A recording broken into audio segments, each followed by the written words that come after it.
প্রথমে আমরা ট্রেনার বোর্ডে কানেকশন লাগাবো, পাওয়ার অন হবে।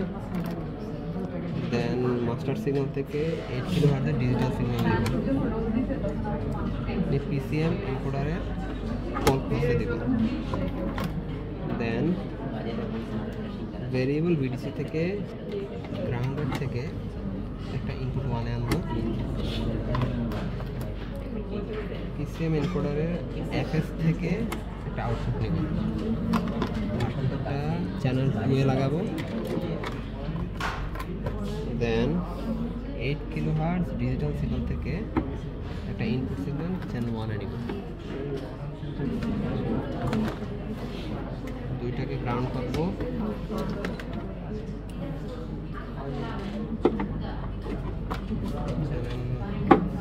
গ্রাউন্ড করে দেব,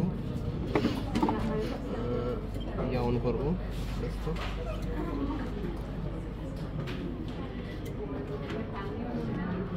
সেট আউটপুট চলে আসছে।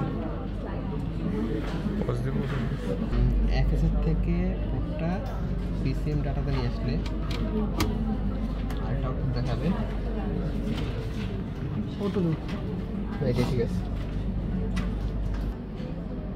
এবার ভেরিয়েবল ভিডিসি থেকে গ্রাউন্ডের তারটা ভিডিসিতে লাগাই দেব, অটো সেট দেব, একটা আউটপুট আসবে।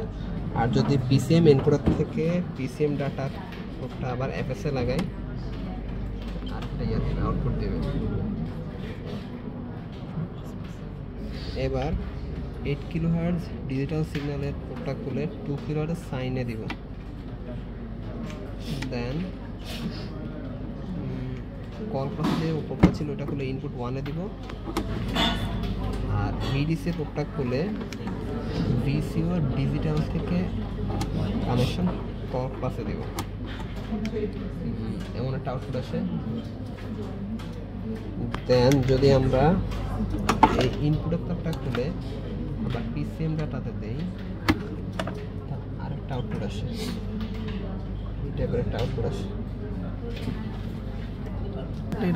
আউটপুটটা যদি আমি এখান থেকে ভিসিওটা হাই করে দিই তাহলে এমন চলে আসে, আর যদি ফ্রিকোয়েন্সিটা বাড়াই কমে তাহলে এভাবে চেঞ্জ হয়ে যাবে।